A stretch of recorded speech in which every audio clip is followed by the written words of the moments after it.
a minha convidada, a jurista Adelina da Silva Mbinda.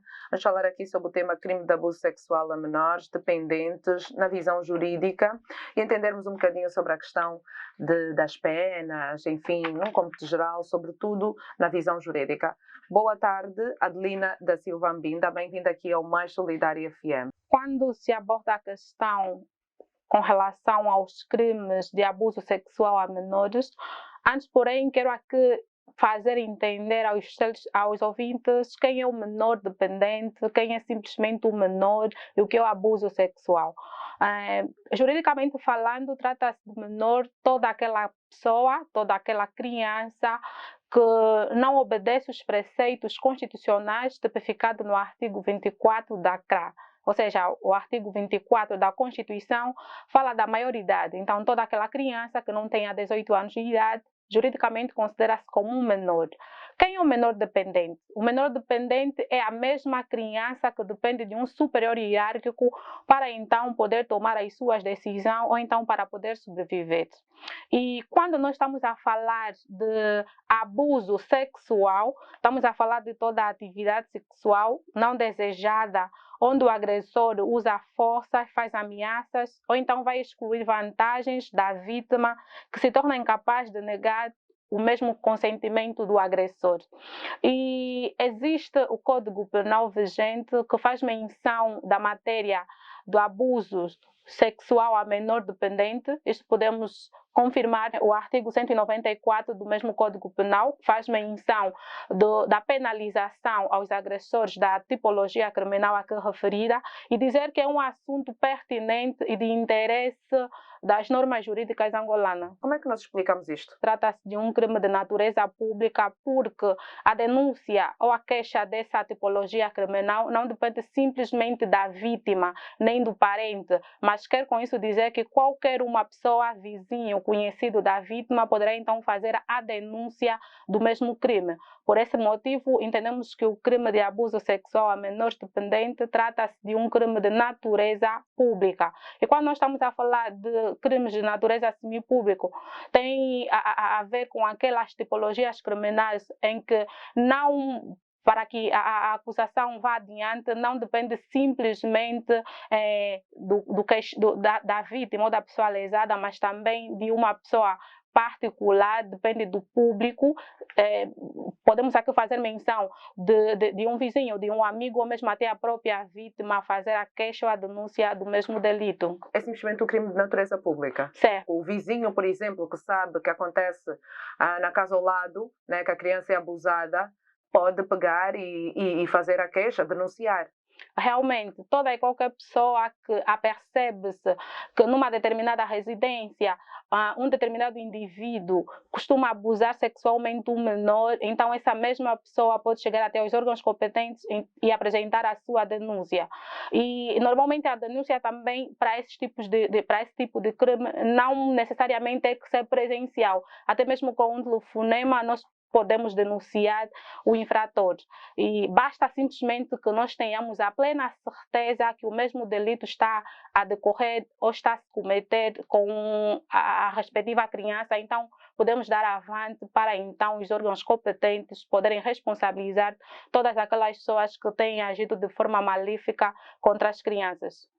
Como é que funciona a questão das penas? Qual é a pena máxima, a pena mínima? As penas estão particularizadas de acordo com a idade dos menores.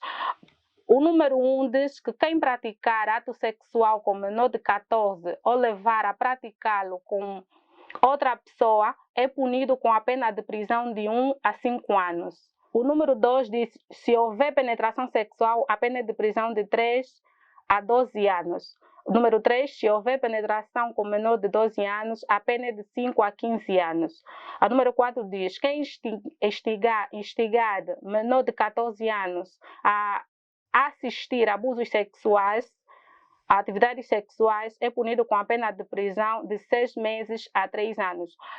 Com relação a esta questão, queria aqui apresentar a seguinte ideia que me passou. É que o crime de abuso sexual também na tentativa é punível. Imaginemos que encontremos numa residência um maior a tentar abusar sexualmente um menor. O facto de não haver ainda penetração já é punível por lei. Isso está tipificado no artigo 194, número 1, nas alíneas A e B do mesmo artigo. Aqui, para quem tentar abusar um menor de 5 a 15 anos, para quem tentar abusar um menor de 14 anos de idade, esse terá pena de 5 a 15 anos de prisão, só pela tentativa de abuso sexual a um menor de 14 anos de idade. E 3 meses a 12 anos se o menor tiver menos de 18 anos de idade. Também, quem o tentar, assim será responsabilizado de forma criminal. Nos casos em que há penetração sexual, a pena de prisão é de 8 a 15 anos. Neste caso, se for menor de 14 anos de idade, e de 5 a 12 anos se o menor tiver menos de 18 anos de idade. Então, há aqui uma diferença nos casos em que há simplesmente tentativa e nos casos que há penetração.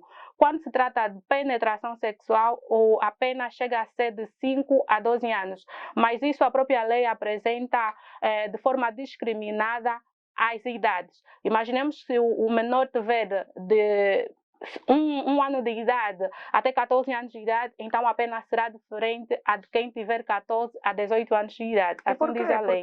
Tem uma explicação para isto?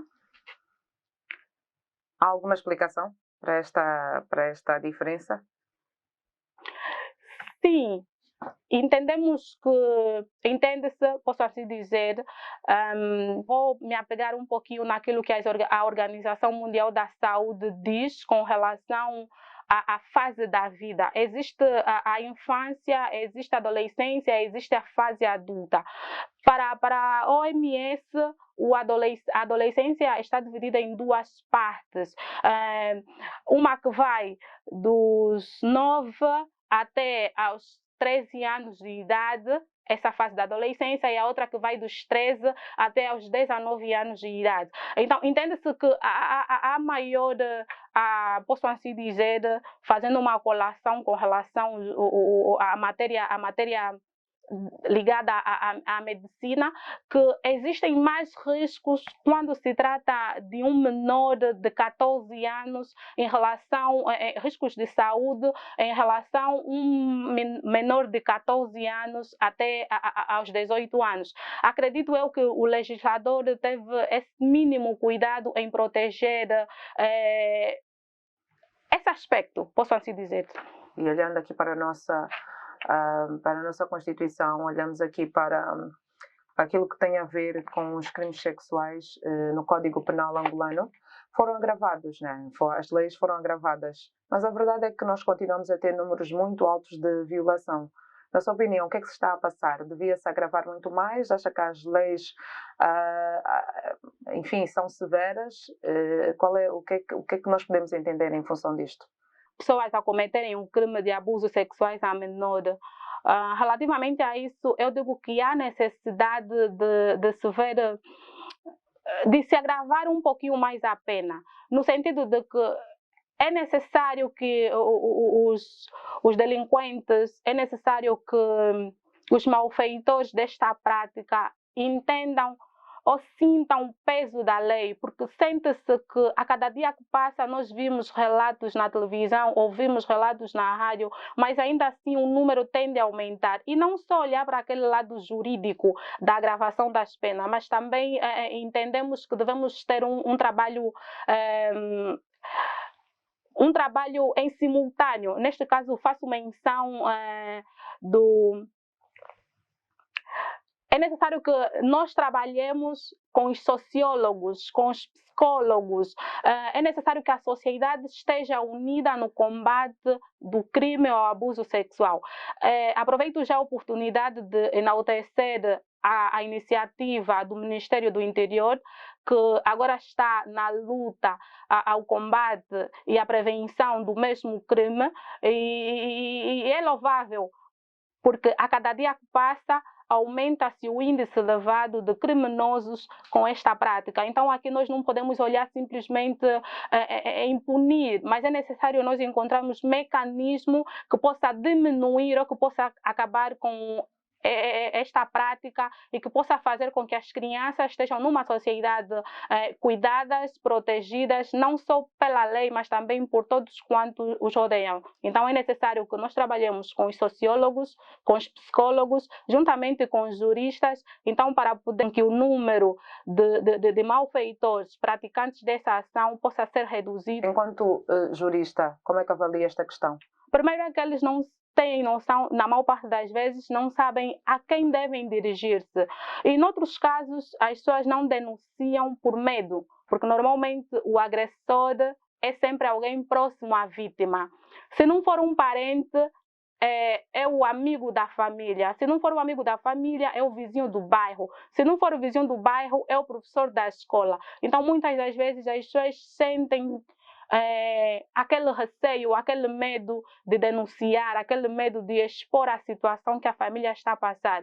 Mas aqui aproveito a oportunidade para dizer que há necessidade de denunciar esses casos, porque é um mal que assola a sociedade, então há necessidade de todos quanto passam por essa situação, que têm parentes, que têm filhos, sobrinhos, que vivenciaram esse momento, há necessidade de chegar e denunciar, de modo que os mesmos malfeitores sejam responsabilizados criminalmente. Podemos dizer que a nossa lei garante a proteção contra o abuso e exploração sexual a menores? Sim, a lei protege, garante essa proteção aos menores.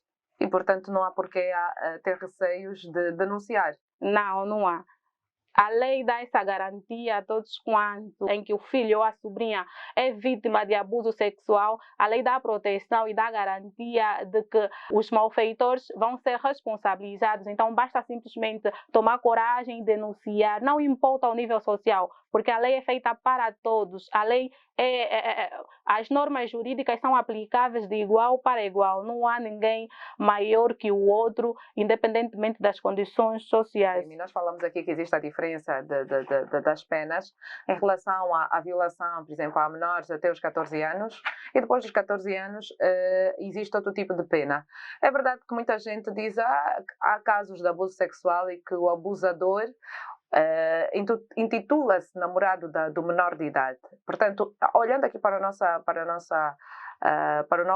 nosso Código Penal, é crime namorar com um menor de 18 anos no nosso país, em Angola? Porque até mesmo o próprio Código da Família abre uma exceção de casamentos a menor de 18 anos, quando há autorização dos seus tutores, mas o Código da Família abre essa exceção. Então eu não diria aqui que as normas... Estamos a falar propriamente a partir dos 16 anos? Sim, há 15 uma data anos, limite? Sim, há uma idade limite. Depois da denúncia, né? E que às vezes Certo. a denúncia é feita por um vizinho, por alguém próximo, e que quando se está diante do abusador, portanto, o abusador diz que tem uma relação amorosa com aquela menor de idade, né? Que às vezes tem 14 anos, às vezes tem 15 anos.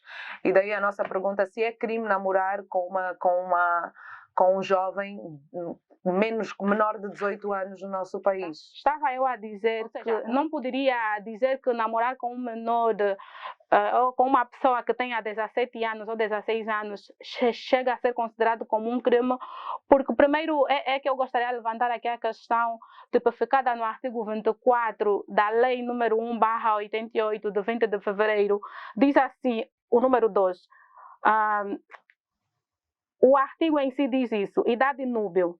Número 2. Excepcionalmente, poderá ser autorizado a casar o homem que tenha completado 16 anos e a mulher que tenha completado 15 anos, quando ponderadas as circunstâncias do caso e tendo em conta o interesse dos menores, seja o casamento a melhor solução. Assim diz a lei número 1/88. E quando nós estamos a falar de namorar com um menor de 17 anos de idade chega a ser crime, numa opinião muito pessoal, eu não diria isto. Não diria isso, porque quando estamos a falar de abuso sexual de menores, nós estamos a falar daquela relação sexual que existe entre um adulto e um menor sem o consentimento da vítima, porque o menor aí chega a ser vítima. Quando um menor ou quando um adulto envolve-se sexualmente com um menor, a isso nós entendemos ser abuso sexual, mas quando a própria adolescente de 16 anos de idade, de 15 anos, chega a aceitar por livre e espontânea vontade um adulto, nós não podemos, eu particularmente não entendo isso como sendo um crime. Porque aí houve consentimento, pese embora que as nossas normas jurídicas não aceitam o casamento de um menor de 17 anos de idade e um adulto de 20 anos. As nossas normas não aceitam. Abrindo a exceção apresentada pelo Código da Família vigente no nosso país, apenas as pessoas que tenham 15, ou o homem que tenha 15 anos e a mulher que tenha 16, o homem que tenha 16 anos e a mulher que venha a completar 15 anos, caso os pais entendam que o casamento é a melhor opção para ambos. Então, de forma a concluir com relação a esta pergunta, particularmente não considero o namoro de uma jovem de 17 anos.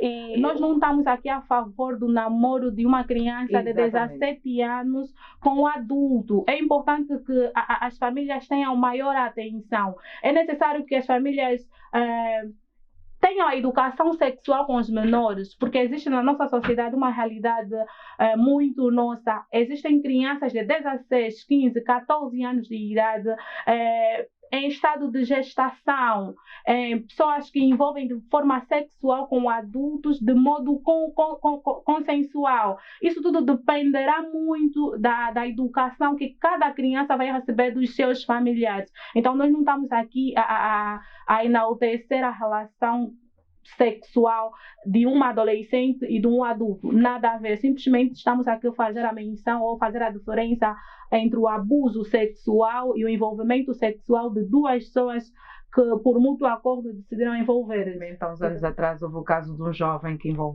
tinha 19 anos e envolvesse com uma menina de 16 anos, mas ambos, afinal, tinham o consentimento de manterem uma relação.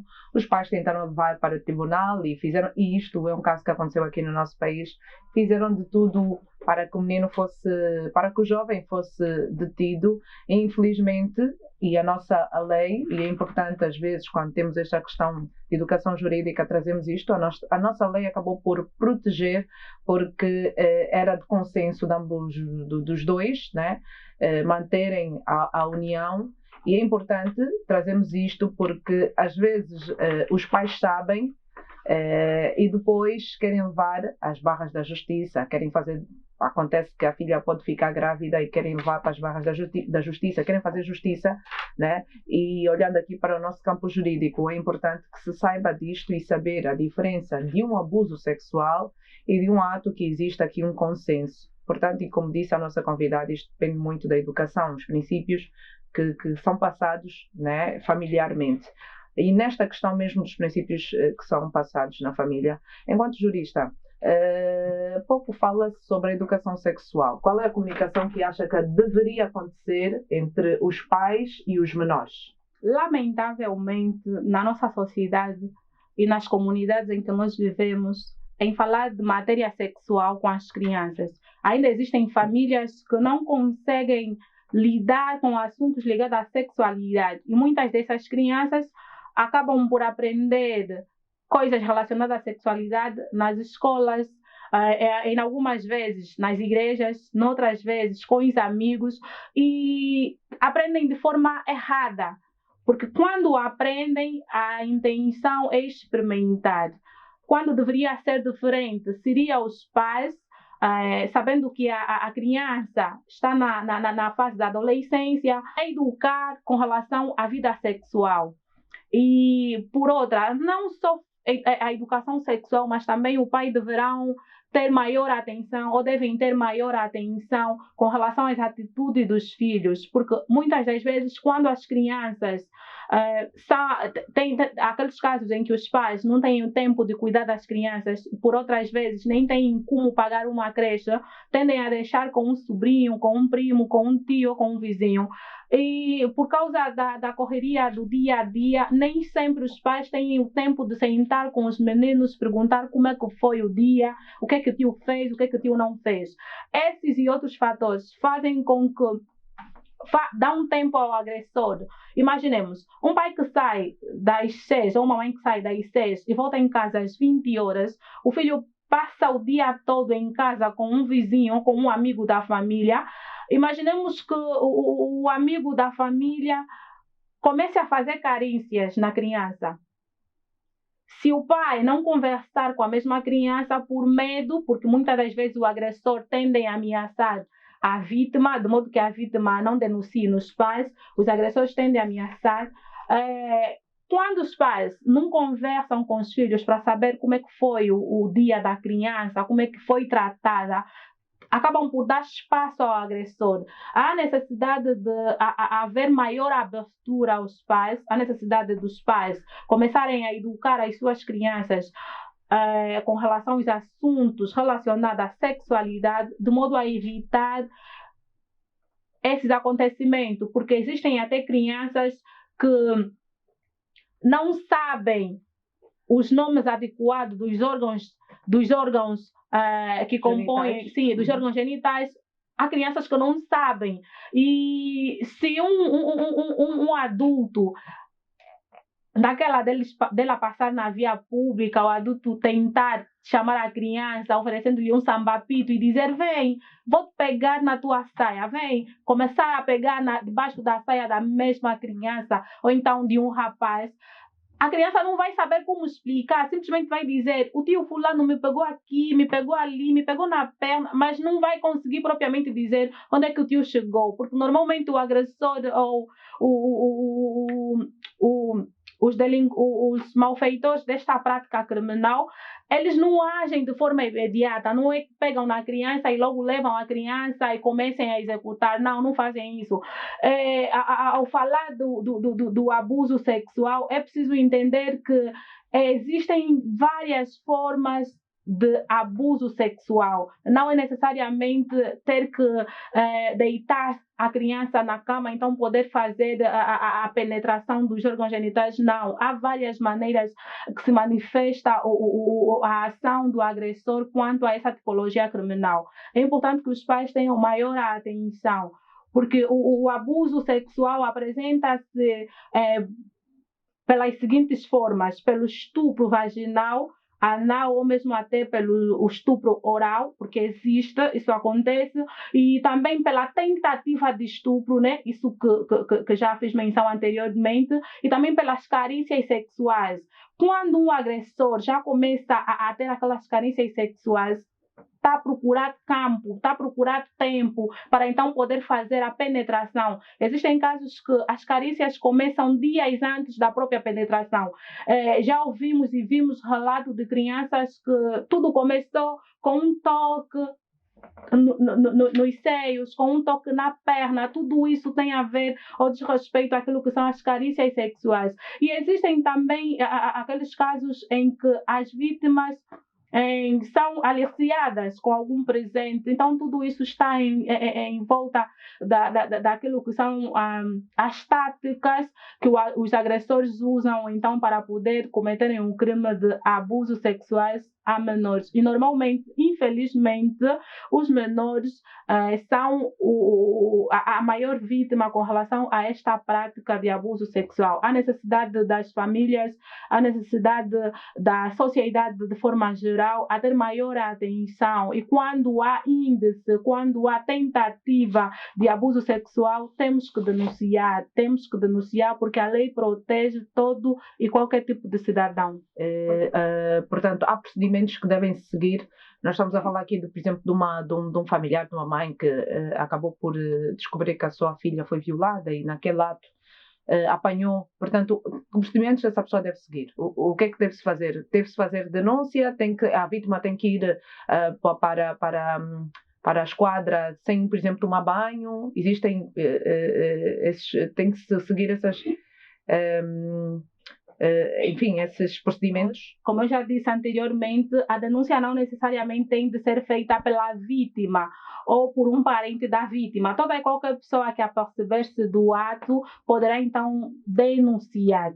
E a denúncia deverá ser feita na esquadra mais próxima. Né? Ela deverá ser feita na esquadra mais próxima e deverá ser presencial ou até mesmo por um telefonema, poderá então se fazer a denúncia. Certamente que depois da denúncia, os órgãos competentes vão pedir a presença da vítima para averiguar a situação em questão.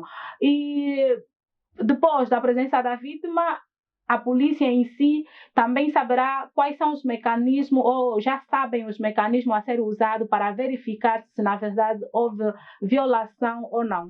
Depois da criança ser violada, o facto de tomar banho inibe ou acaba por fazer com que não haja provas. Portanto, normalmente apontam, né, que se for uma criança ou a pessoa que foi violada, uma das medidas que não se deve tomar é, por exemplo, tomar banho, lavar o órgão genital, enfim, era nesta questão.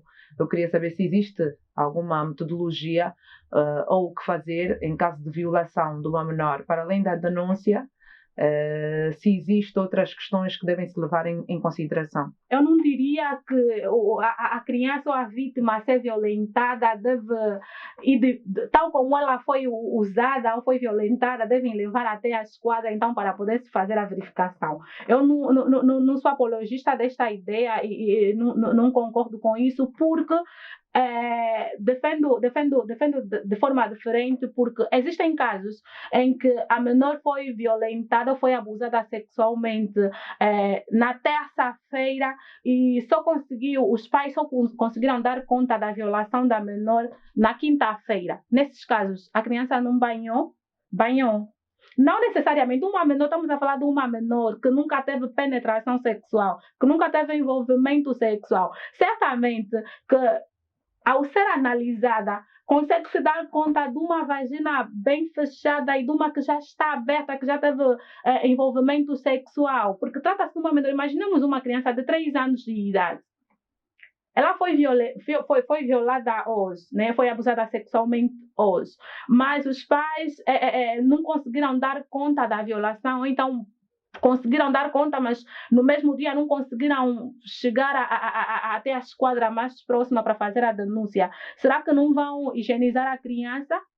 Será que higienizando a criança, no momento em que tiverem a fazer a perícia, não conseguirão dar conta que houve uma agressão, que a criança houve um envolvimento sexual brutalmente realizado? Eu defendo a opinião contrária. As pessoas que são responsáveis pelos mais novos, pelos menores, o conselho deixaria para esses pais, e olhamos aqui para a senda do abuso sexual? Conversem mais com os menores e comecem a educar as crianças, a educar as crianças a partir de agora. Já não estamos naquela era em que falar de sexualidade para as crianças parece ser um bicho de 7 cabeças. É mais valia as crianças aprenderem coisas ligadas à sexualidade no seio familiar, em relação aos amigos, em relação à igreja ou em relação às mídias. É mais fácil serem os pais a passarem essa informação, a passarem essa educação sexual às crianças.